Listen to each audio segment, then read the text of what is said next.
Sony Ericsson adalah perusahaan patungan antara Sony Corporation dan Ericsson, yang didirikan pada tahun 2001, dengan tujuan menggabungkan keahlian elektronik konsumen Sony dengan teknologi telekomunikasi Ericsson. Namun, usaha patungan tersebut menghadapi berbagai tantangan dan pada akhirnya kesulitan bersaing di pasar telepon seluler yang berkembang pesat.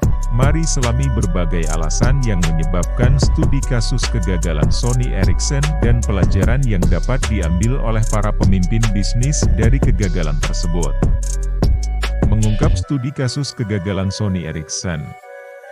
Sony Ericsson dianggap sebagai pionir dalam industri telepon seluler karena desain dan fitur inovatifnya, seperti kemampuan kamera berkualitas tinggi dan pemutaran musik. Hasilnya, Sony Ericsson mampu membangun kehadiran merek yang kuat pada tahun 2001, namun perusahaan patungan Sony Ericsson segera menghadapi tantangan, dan batas waktu target keuntungan mereka dipindahkan dari tahun 2002 ke 2003. Berikut adalah beberapa faktor utama yang berkontribusi terhadap kegagalan Sony Ericsson.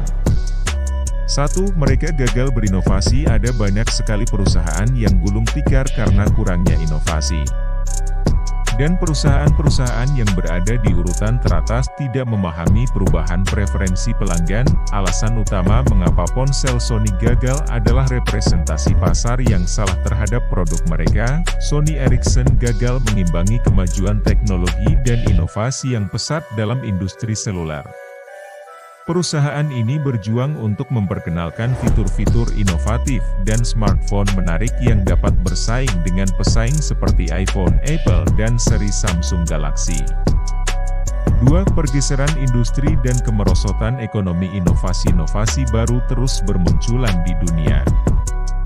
Dulu, peralihan dari papan tombol ke digital tampaknya merupakan ide yang tidak masuk akal, dan lihatlah industri seluler sekarang. Para pemimpin bisnis harus menyadari perubahan industri yang terus terjadi dan mengambil tindakan yang sesuai. Misalnya, pada tahun 2003, harga telepon seluler mulai menurun, namun Sony Ericsson terus memproduksi telepon seluler yang mahal, sehingga menghasilkan keuntungan yang lebih rendah dari perkiraan.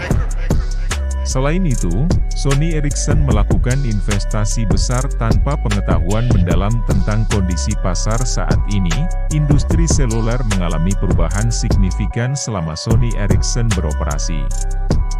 Maraknya ponsel pintar dan menurunnya ponsel berfitur tradisional membuat Sony Ericsson lengah, dan perusahaan tersebut kesulitan beradaptasi dengan cepat terhadap perubahan pasar ini. 3. Salah menilai. Pentingnya penelitian dan pengembangan. Kepemimpinan yang buruk dapat menghancurkan tim terbaik sekalipun.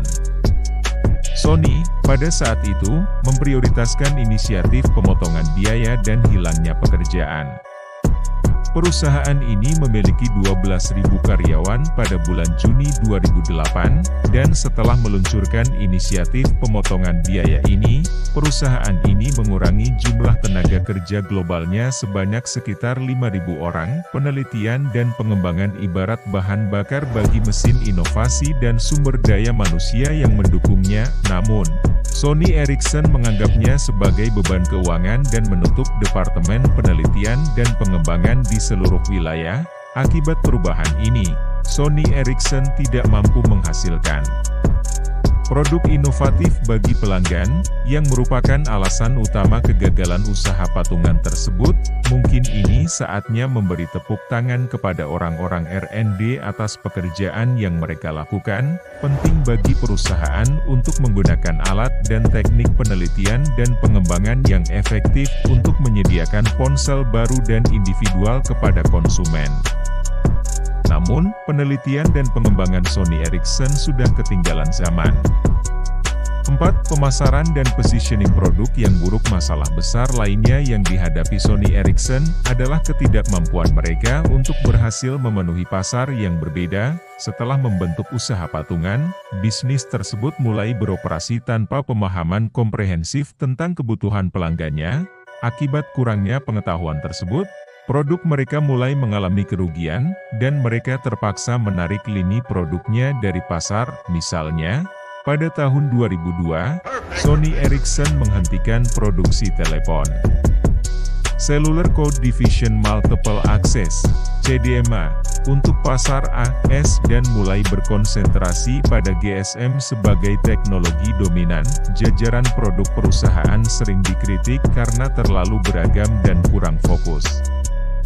Sony Ericsson merilis banyak model, namun kurangnya strategi produk yang kohesif menyebabkan kebingungan di kalangan konsumen dan menyulitkan merek tersebut untuk membangun identitas yang kuat di pasar.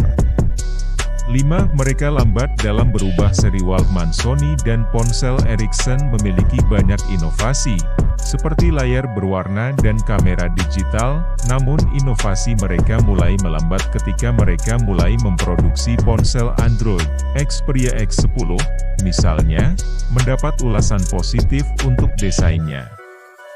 Kerugiannya adalah menggunakan Android 1.6 pada saat pesaing menggunakan Android 1.6 karena OS-nya sangat berkulit.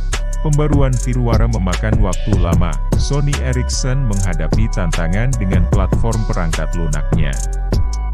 Usaha patungan ini awalnya mengandalkan platform miliknya, namun pasar bergerak menuju sistem operasi yang lebih terbuka dan serbaguna seperti Android dan iOS. Keterlambatan dalam mengadopsi sistem operasi yang populer dan didukung secara luas menghambat daya saing ponsel pintar Sony Ericsson. 6. Persaingan yang ketat. Selain itu, bisnis lain secara bertahap mulai menawarkan fitur serupa dengan Sony dengan biaya lebih rendah. Sony Ericsson berusaha menambahkan fitur baru, seperti layar 4K, namun sia-sia karena layar 6 inci tidak memerlukan layar 4K. Sony terus memproduksi ponsel mahal namun kehilangan komponen pembeda yang signifikan. Akibatnya, produk-produk tersebut semakin menghilang dari pasaran. Selain itu, banderol harga yang mahal menjadi kelemahan signifikan pada ponsel Sony. Sony berusaha bersaing langsung dengan Apple, namun, karena Apple adalah pemimpin pasar, Apple memiliki keunggulan kompetitif dibandingkan produsen lain. Tidak ada ponsel lain yang memberikan pengalaman pengguna lebih baik daripada iPhone. Apple, produsen ponsel, pada saat itu fokus pada ponsel murah. Strategi mereka adalah mendapatkan pelanggan sebanyak mungkin, meskipun harus mengorbankan fitur. Namun Sony mengambil arah sebaliknya. Mereka mulai memproduksi ponsel kelas atas, persaingan yang ketat dari pemain mapan seperti Apple, Samsung, dan kemudian pabrikan Tiongkok seperti Huawei dan Xiaomi menempatkan Sony Ericsson pada posisi yang kurang menguntungkan. Para pesaing ini mampu menawarkan smartphone yang lebih menarik dan kaya fitur sehingga mampu merebut pangsa pasar yang lebih besar. Apabila ada hal yang kurang tepat pada video ini, silahkan untuk mengisi pada kolom komentar untuk menjadi bahan evaluasi untuk kami. Terima kasih telah berkunjung pada channel ini. Untuk mendapatkan video terbaru dari kami silahkan aktifkan tombol lonceng notifikasi.